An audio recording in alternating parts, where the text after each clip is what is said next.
As you're aware, this meeting will be recorded and uploaded onto the council website. Can I please remind councillors to turn off their cameras and mute their microphones until requested to speak. When you indicate you want to speak, it is registered and I will call you in order that I have been given. Do not assume you're the only person wanting to speak and do not just call out. If this procedure is followed, then everyone will have a fair chance of having their opinions heard. Any councillor who persistently ignores this request after warnings will be muted centrally. Thank you. Right. Thank you. Are any apologies for absence, please? Councillor Vincent Bailey, Councillor Robert Crowley. Thank you for that. And could I call on the Managing Director, please, to do the roll call? Okay, Councillor Julie Aviat, please. And Councillor Aviat is having some technical issues at the moment. IT are trying to help her log in as we speak. Thank you. Councillor Rhiannon Birch. Present, nothing to declare. Councillor Jonathan Bird. Present, nothing to declare. Councillor Bronwyn Brooks. Present, nothing to declare. Councillor Liz Burnett. Present, nothing to declare. Councillor George Carroll. Present, nothing to declare. Councillor Christine Cave. Present, nothing to declare. Councillor Janice Charles. Present and nothing to declare. Councillor Millie Collins.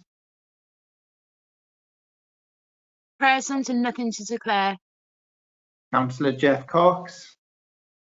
Present, nothing to declare. Councillor Andrew R.T. Davis.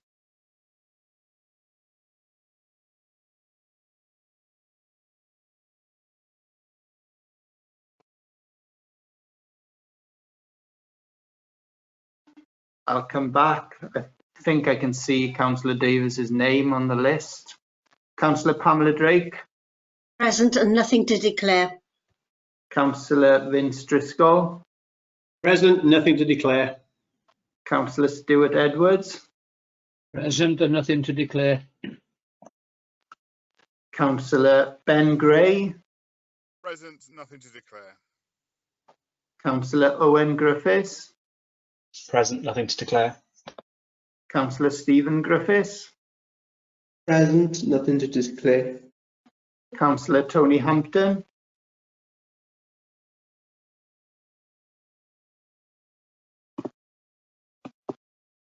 Councillor Tony Hampton. No. Okay. Councillor Sally Hanks. Present, nothing to declare. Councillor Nick Hodges. Present, nothing to declare. Councillor Hunter Jarvie. Present, nothing to declare. Councillor Gwyn John. Present, nothing to declare. Councillor Ian Johnson. Presennol, I didn't do that again.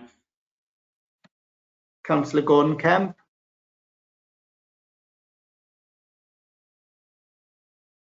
I can see Councillor Kemp there. Councillor Peter King. Present, nothing to declare.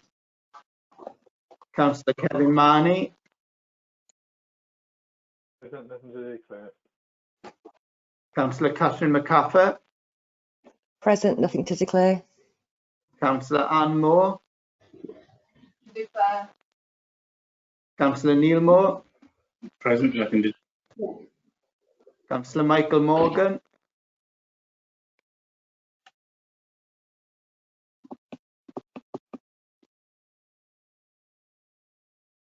Councillor Michael Morgan.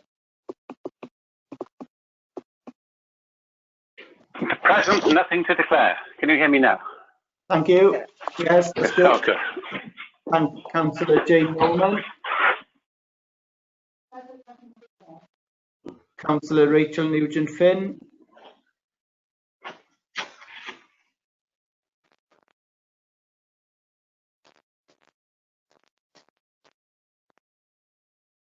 Councillor Rachel Nugent-Finn, Present.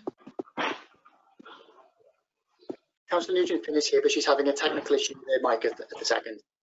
Okay, thank you. Councillor Andrew Parker. Present, nothing to declare. Councillor Bob Penrose. Present, nothing to declare. Councillor Sandra Perks. Present and nothing to declare. Councillor Andrew Robertson.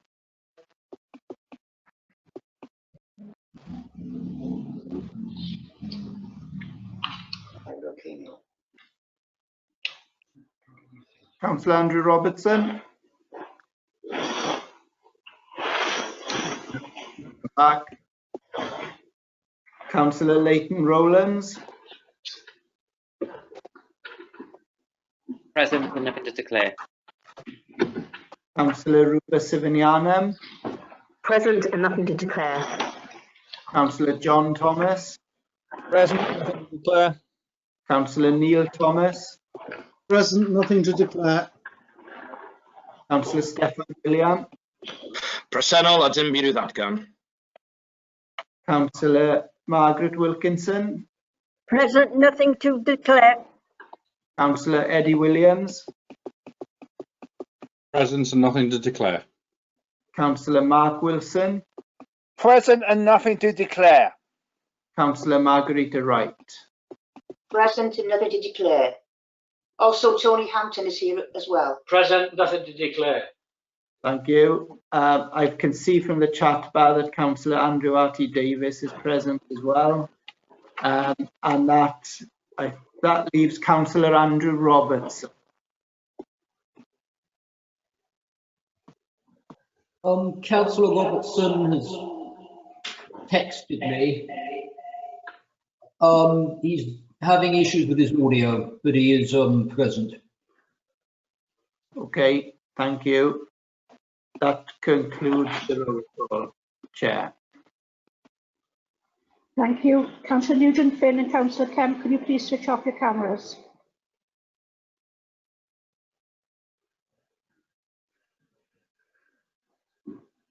Thank you for that.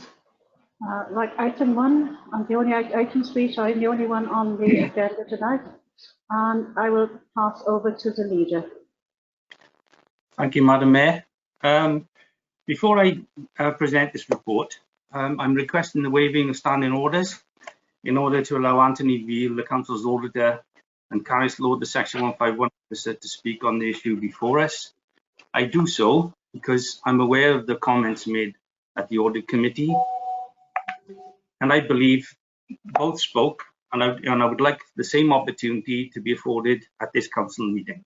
Can I formally move? Formally seconded, Madam Mayor. Thank you. Everybody in favour of that? Yes. We have no dissensions, so we will remove standing orders. Okay.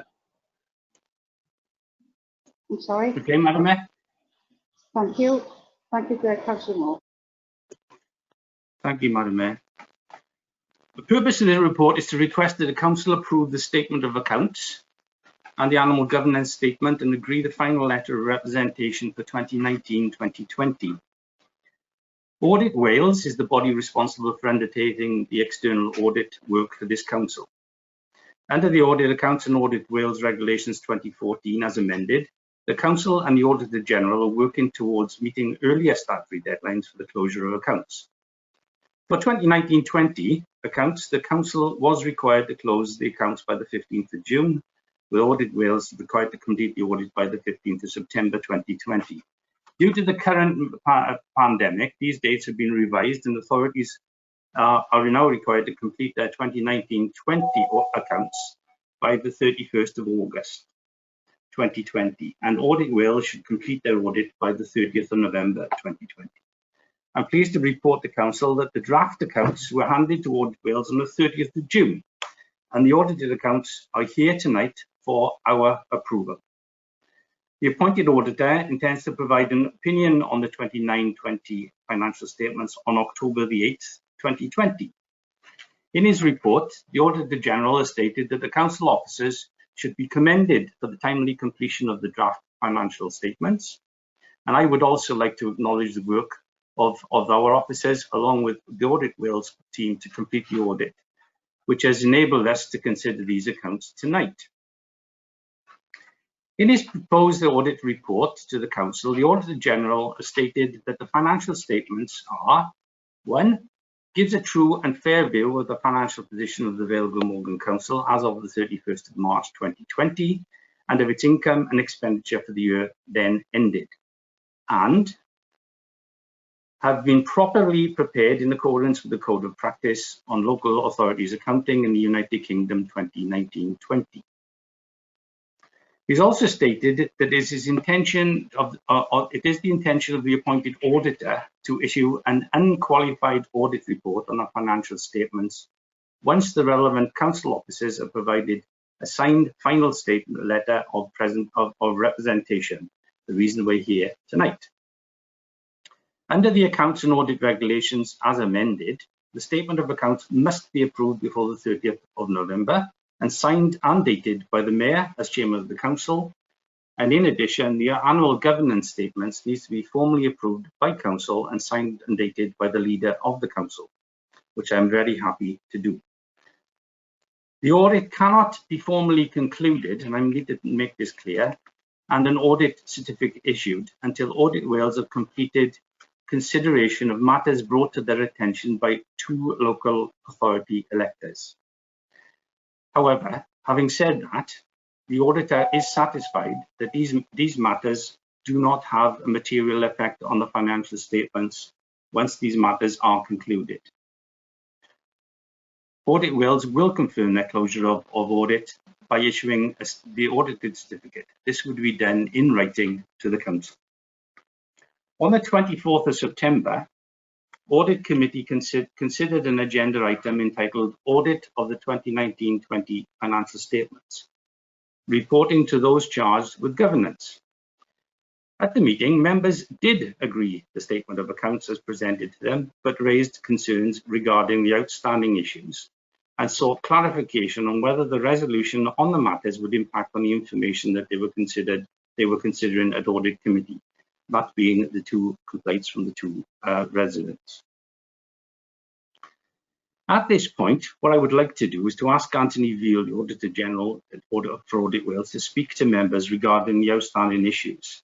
I would also like to ask Caris whether or not she would like to make any comments before I formally move the recommendations on the report. Can I therefore ask Anthony if he's prepared to make a statement, please? Thank you, Leader, and good evening, Council. Can I just check, can everyone hear me? Yes.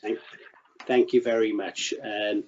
So just to confirm the key message there from the Leader, it is indeed our intention to provide the Council with an unqualified, that's a clean audit opinion on the 2019-20 financial statements. And there's a report in the pack which provides Council with assurances on the audit work we've done in respect of this year's accounts.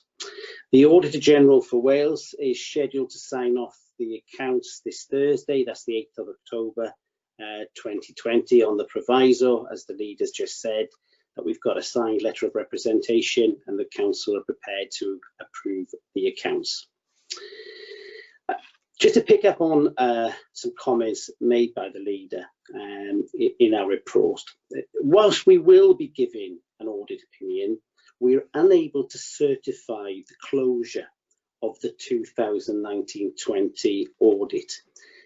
That's ultimately because 2 members of the public have signalled their intention to object to items of expenditure in the 2019-20 accounts. And I thought it'd be useful to provide Council with a little bit of context, a little bit of background as to the provenance of that. It all stems from the Public Audit Wales Act, where members of the public can inspect the accounts, they can question the auditor, and they can object to an item of income and expenditure. And that's the issue that we have with us today. You can object on 2 grounds. You can object on the basis that you believe, or a member of the public believes, that an item of account is unlawful, or there's a significant value for money issue stemming from a piece of expenditure within the accounts. So effectively, what can we then do potentially as auditors once we've reviewed these matters? Regarding if we concur that an item of account is deemed unlawful, we can apply to the courts to correct the matter, or regarding the value for money issue, we can issue a public interest report. Regarding the first, applying to the courts, if we choose not to do that, we have to give a reason to the member of the public as prescribed in the legislation. So until we review these matters, just to be clear, we're unable to certify the closure of the account. So just to reiterate the next steps. When we are able to conclude and certify the accounts, the accounts will only need to be reapproved if there was a material issue arising from the issues raised by the members of the public. And again, if I could be very, very clear with council, whilst we're still scoping and trying to understand the nature of that objection, we've got enough information to know that the issue is not material to the financial statements and will not hold us up from giving an opinion or later this week. So that issue has effectively been cleared. We still need to review the matter and go through the proper legislative process, but actually we can conclude our audit on the basis of materiality. We would need the accounts to be reapproved if, in the circumstances, if a significant issue arose from the time we signed off our audit opinion, scheduled for the 8th of October, and the date we concluded. Like I said, if a significant issue arose that did need an amendment, we'd have to make that amendment, and I'd want to take it back through the appropriate governance procedures at the council. So, I mean, I think the assurances in large are in our report, which you will have had sight of. I sincerely hope that provides the council with the relevant audit assurances regarding your decision to approve the accounts. One final message from me. I would indeed, whilst we've commented on this in our report, I would also like to thank officers for not only producing a set of accounts, which is an extensive technical document, as you can see in front of you today, but also supporting the audit process under such difficult circumstances. Thank you. I'm more than happy to take any questions, Leader. Thank you very much. Perhaps, Madam Mayor, if I can ask Caris first, whether or not she would like to make any comment. What I'd like to do then is actually move the recommendations, and if you can throw it open to the floor at that stage. So I don't know if Caris wants to make any comments, please. Thank you, Chair. Thank you, members. Really just to add to what Anthony has said, which is that since the unaudited accounts were presented to his officers back at the end of June, a lot of work has been done, both by our staff and by Anthony's staff over the summer. And that has resulted in there being no outstanding misstatements on the accounts that you have in front of you, and we've agreed any changes that have had to be made, which is a very positive position for us to be in. There is only one recommendation at the end of Anthony's report, which you'll see is in relation to elected members' disclosures, which were already put in place to amend. And I think just to reissue really what Anthony has said and what the leader has said, which these are a timely and accurate financial reflection of where the council was at the end of March 2020, and Anthony's audit report actually substantiates that. And again, just to state that these two issues that are outstanding, Anthony's looked to them to the extent that he can confirm they are not material and they do not impact on the financial information that you've got in front of you tonight. Thank you. Thank you, Caris. Can I thank Anthony and Caris for those comments, because I think it's right that we have some reassurance that what we're proposing tonight is well within the scope that we can do that. I have no fears of it whatsoever. So including Madam Mayor, I'd like to formally move the recommendations of the report, which are: one, that the report of the Auditor General for Wales be noted. 2, that the letter of representation to Audit Wales for 2019-20 be noted and is agreed and signed and dated by the Mayor as Chairman of the Council. That 3, the annual governance statement within the Statement of Accounts for 2019-20 be approved and signed and dated by the Leader of the Council. That 4, the Statement of Accounts for 2019-20 be approved and signed and dated by the Mayor as Chairman of the Council. And that 5, the delegation is granted to Audit Committee to reapprove the accounts if the outstanding issues do result in a change to the final accounts as considered at Council today on the 5th of October 2020. Can I formally move those recommendations, please? And formally second, Madam Mayor. Thank you for that. And I understand Councillor Ian Johnson wishes to come in and comment. Thank you very much, Madam Mayor. I'm speaking here as the leader of the Plaid Cymru Group, as a member of the Audit Committee and also of the Corporate Performance and Resources Committee. I would like to endorse the support for the hard work that's been put in by members of our council staff and also Audit Wales in bringing forward this report. The timescales and, of course, the very difficult circumstances as a result of the coronavirus pandemic have made this a more difficult year for every piece of work possible, including this one. So I'm very glad to see this piece of work. I'm very glad to see the unqualified opinion being presented, and alongside the list of corrections that are made, I think in Appendix 3 of the report that's provided to us. I do want to make 2 main points, one of which is regarding the documents in front of us, the other regarding the I think what we just referred to in Audit Committee as the sideshow, but I think it's inevitably sort of something that has already been raised tonight, and I will want to raise again later on.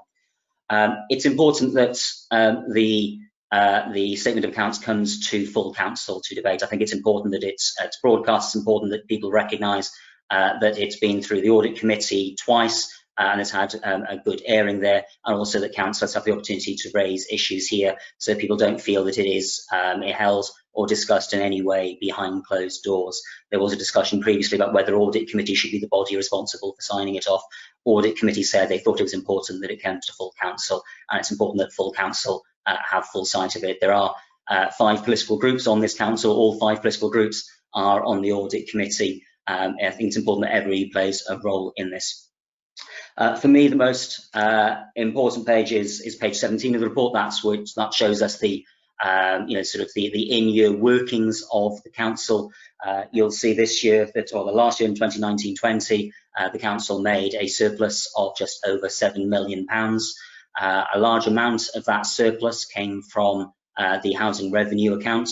90% of that money is dwelling rents, and council members will recall that when we set the budget for the 2019-20 year in February 2019, I made a point there about the increases that we were putting onto our council house tenants, and that has followed through into this amount here. The money that goes there, the money that we increased their rents by was above inflation, and the ratcheting effect of that can be seen here. The second point I wish to make in relation to that is the one that people are used to hearing me make regarding the amount of reserves. It's not per se the amount of reserves that we have that is the issue, although as I've said time and time again, I would appreciate a benchmark of that. It's the fact that there is such a difference between the amount of money that is presented to us as being in reserves when we're setting our council tax budget in February and March, and the outcome a few weeks later.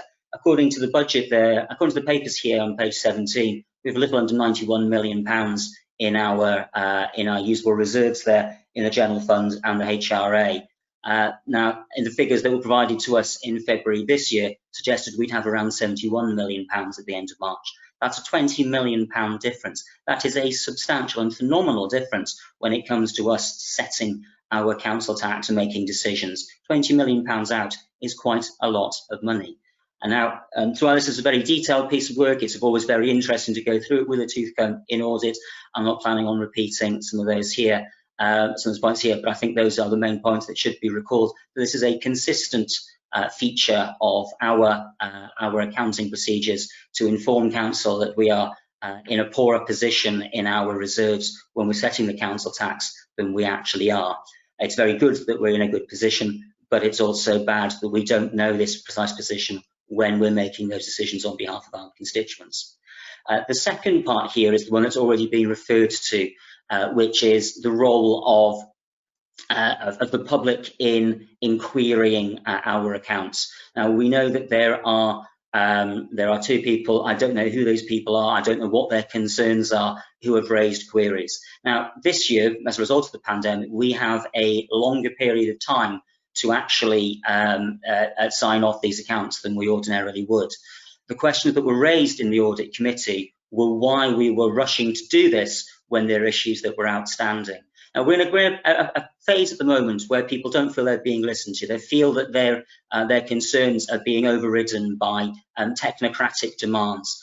And that's what we're saying tonight. This is anti-democratic for us to be signing things off without fully listening and understanding to what people's concerns are.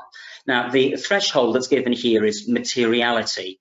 Now, materiality is 1% of our income. Now, £1 in 100 doesn't sound like an awful lot, but £4 million sounds like quite a lot of money to me.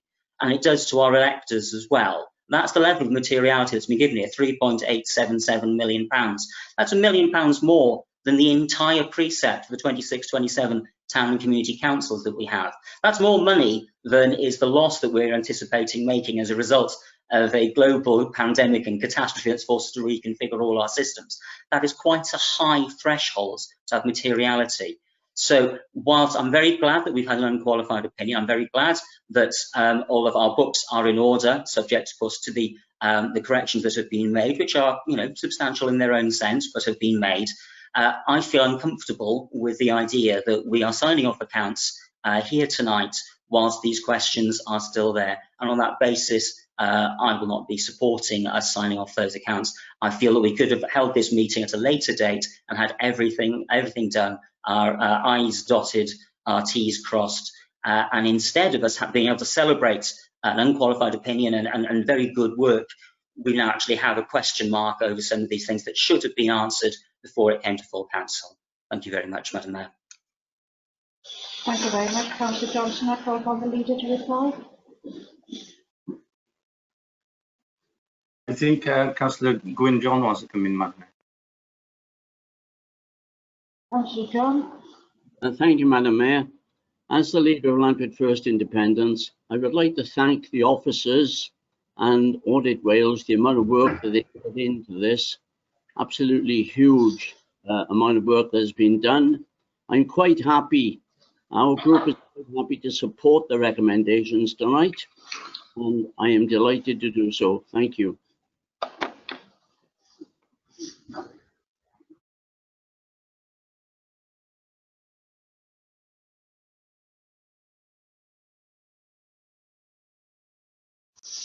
Councillor Mark Wilson.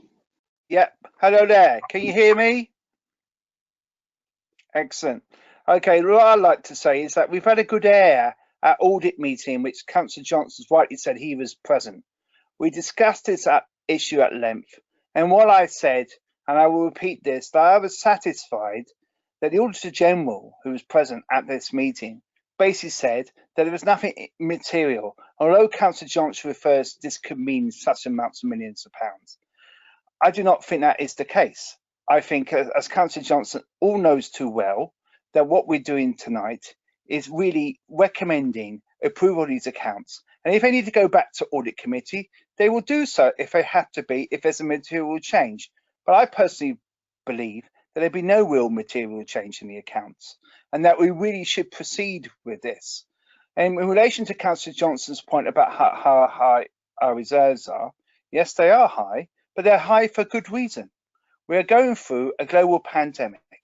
This council is a lot stronger than other councils in coping with this pandemic, and thank goodness we've got good reserves.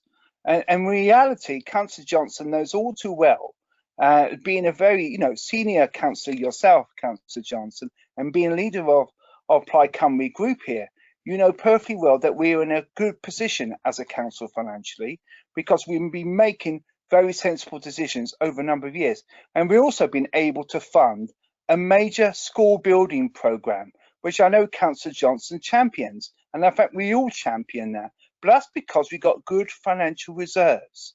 We are here as a council because we've got good officers who work exceedingly hard in very challenging circumstances, and I like to commend the fact that we have got those good officers here working really hard on our behalf, making sure this council is solvent and financially strong, not just for now, but also for the future. Thank you very much, Councillor Wilson. Can I now call on Councillor George Carroll, please? Thank you very much, Madam Mayor. I've been a member of this authority for 3 years now, and throughout that time I have sat on the audit committee, and for the last year or so, just over a year, I have served as chair. And in each previous year, when we have come to approving the accounts, I have always voted in favour of doing so pretty much as a formality. No issues or outstanding issues were raised, and as this is not a decision on the specific use of any particular resources, that's a matter for the budget. This is a matter for ensuring that everything is signed off and accounted for as it should be. Now, I take the comments made by both the Council's internal audit team and by Audit Wales in good faith. I believe that they are probably right in saying that these complaints by local government electors are not likely to make a material difference to the overall accounts, and indeed if they were to do so, then we would have to come back in any case and reconsider this matter. But the issue I have with this is it's important that the public have confidence in the processes with which we follow. Now, Councillor Johnson rightly pointed out that we have until the 30th of November to approve these accounts. So, to my mind, I struggle to understand why it's such a matter of urgency to do so this evening when there is ample time for us to do things in the proper way. We have an opportunity to resolve these issues first and then approve the accounts as a formality as we have done in previous years. Ideally, Madam Mayor, I would have liked to have seen this meeting deferred until those issues were resolved. I had considered tabling an amendment to that effect, but taking advice from the council officers was that that would in effect negate the motion and so be out of order. I can't do that, so in that absence and in the interests of public confidence, I believe it would be better to wait, and I therefore shall not be supporting approval this evening. I nonetheless thank everyone both from inside the council and from Audit Wales for their work in preparing the accounts. It's been an incredibly stressful time, and they've worked under circumstances that we could never have imagined at the start of the year. Nonetheless, we do have time to resolve these issues before full council considers them, and I would prefer that that was the way the council proceeded. Thank you very much, Councillor Carroll. Can I call on Councillor Gordon Kemp, please?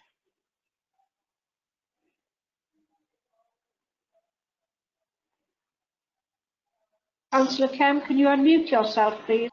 I have unmuted myself. Thank you, Madam Mayor. Can I apologise firstly if I don't want to repeat what other people have said, and I'm not too sure my sound reception has not been great this evening. I echo the concerns of both Councillor Johnson and Councillor Carroll regarding these outstanding issues. I accept what is said that they may be minor, but we don't know what they are. And can I ask whether officers, I presume officers know what the issues are. I don't know whether elected members do, whether the leader does, or whether the cabinet does. I feel that we could have delayed dealing with this, particularly in view of the time scale that's available to us as far as as approval is concerned. So I'm concerned on the points raised that they are outstanding.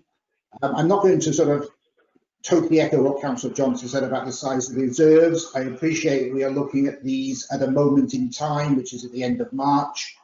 And as is clearly said, that the pandemic has not had an effect really upon the accounts. But I am concerned for the outstanding issues that we have. And I feel concerned about that, and I feel I cannot support this tonight. Thank you very much, Councillor Kemp. Any other statements or questions? No, well, I'll pass it back to the leader then for summing up. Thank you, Madam Mayor. It's interesting some of the comments have been made because some of them have been viewed previously anyway, especially in audit committee. There's comments made about we need to take assurances. Well, that's why we have the Auditor General to look at our accounts, to give us those assurances. He's giving those assurances to you tonight. He's made absolutely clear that the two issues in relation to complaints made by residents of this authority have no material effect on finance at all. But you still have the backstop, if you want to call it that, was that if there are any material differences, then it will come back to this council and it will come back to audit. I think it's I'm just ashamed that anybody said that we haven't got those assurances, because we have. It doesn't make any material difference. No, it doesn't. We've been told it doesn't make any material difference. And you ask the question, do I know what they are? No, I don't. But I will take the Auditor General's opinion that they have no financial impact on this authority, and I'm happy to sign off these issues. In terms of things like, for example, what considered to be material for these accounts, well, the auditor is never going to give you a complete assurance of the accounts that are correct, instead, as they stated. Instead, they do work to this level of materiality. And yes, it does say that it's going to be £3.877 million, but that comes from that's acceptable by the Auditor General too. In terms of things like the surplus on HRA, you've had the response to that when we closed the accounts. One of the issues in terms of HRA was that we didn't actually borrow as much as we thought we were going to, and if we didn't pay that out in terms of HRA. And that's the reason that the HRA account went up. If you look in the account, you can see it all. It's open, plain, transparent. In terms of the amount of reserves, I'm glad we've got the reserves, because you consider what's happened with this pandemic. You will look that we have not been able to do some of the issues that we have. And if you will look at the revenue account that went to Cabinet recently, you can see that there has been a substantial amount of unplanned use of reserves. Now, if we didn't have those reserves there, we're going to be in a bit of a mess, I'm afraid. So they are there for a reason. Sometimes we have to use them for different reasons, and indeed we're doing that right now. In terms of things like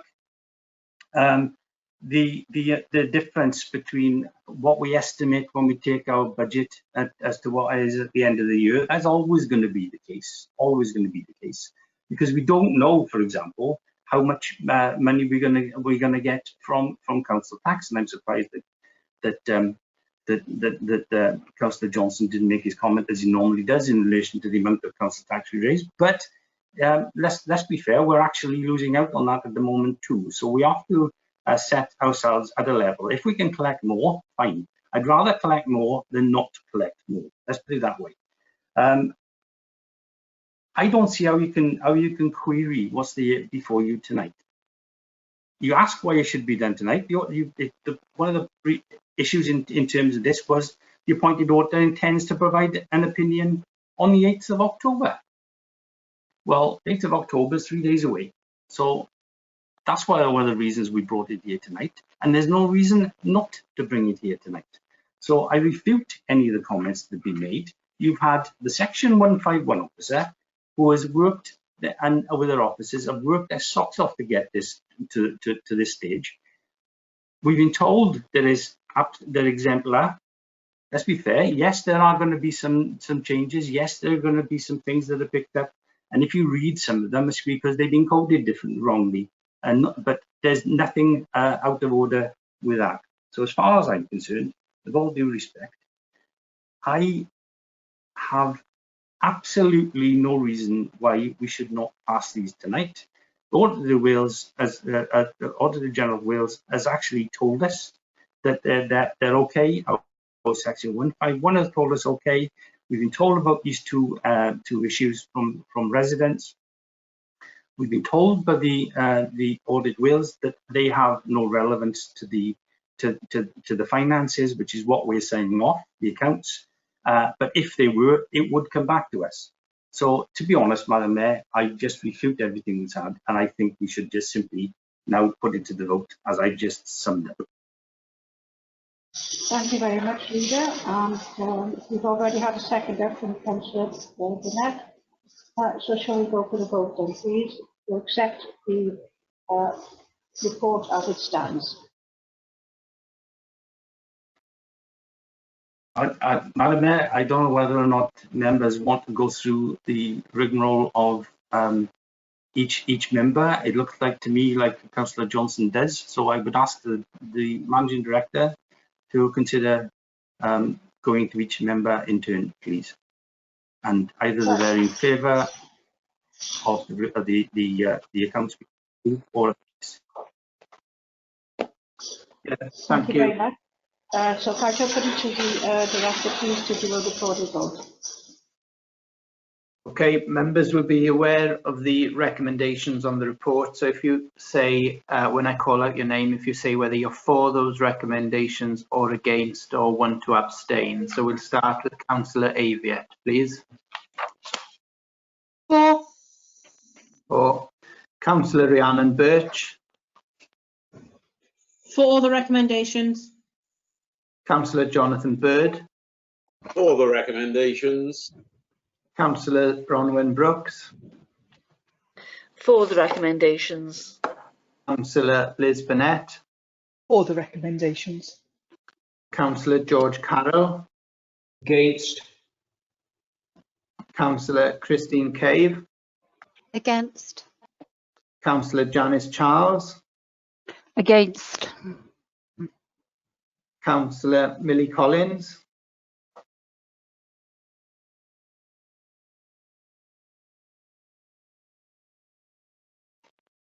Councillor Millie Collins.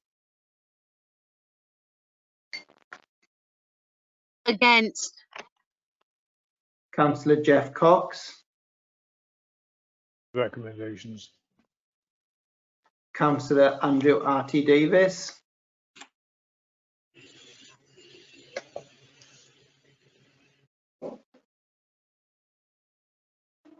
Councillor Andrew R.T. Davis. Against. Thank you. Councillor Pam Drake. For the recommendations. Councillor Vince Driscoll. Against. Councillor Stuart Edwards. Against the recommendation. Councillor Ben Gray.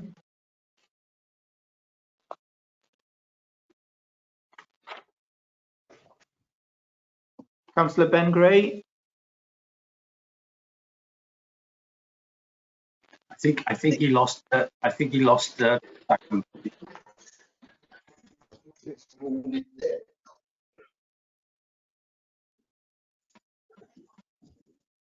I'll come back to Councillor Gray then.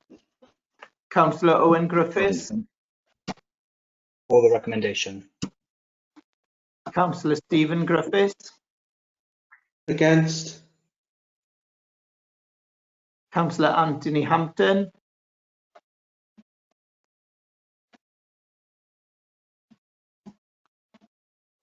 Against. Thank you. Councillor Sally Hanks. For the recommendation. Councillor Nick Hodges. Against. Councillor Hunter Jarvie. For the recommendation. Councillor Gwyn John. For the recommendation. Councillor Ian Johnson. And I'd have been against. Councillor Gordon Kemp. Against. Councillor Peter King. For the recommendation. Councillor Kevin Marney. For. Councillor Catherine McCaffer, For the recommendations. Councillor Anne Moore, Hang on, do it again. Councillor Anne Moore, For. Councillor Neil Moore, My apologies, my mic was off. For. Councillor Michael Morgan,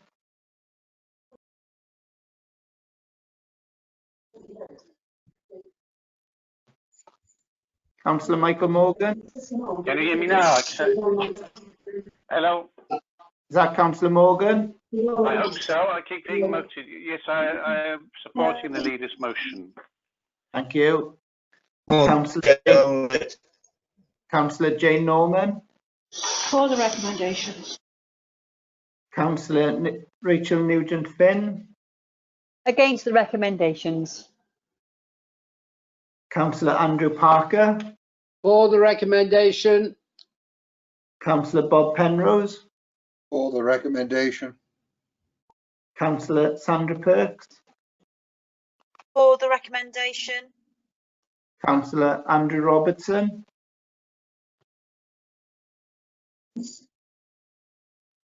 Against the recommendations. Councillor Leighton Rowlands, Against. Councillor Ruba Sivinianen, For the recommendations. Councillor John Thomas, For. Councillor Neil Thomas, For. Councillor Steffan William, Yn erbyn. Councillor Margaret Wilkinson, For the recommendation. Councillor Eddie Williams, For the recommendation. Councillor Mark Wilson, For the recommendations. Councillor Margarita Wright. Against. And I'll just go back to Councillor Ben Gray, if Councillor Gray can hear me.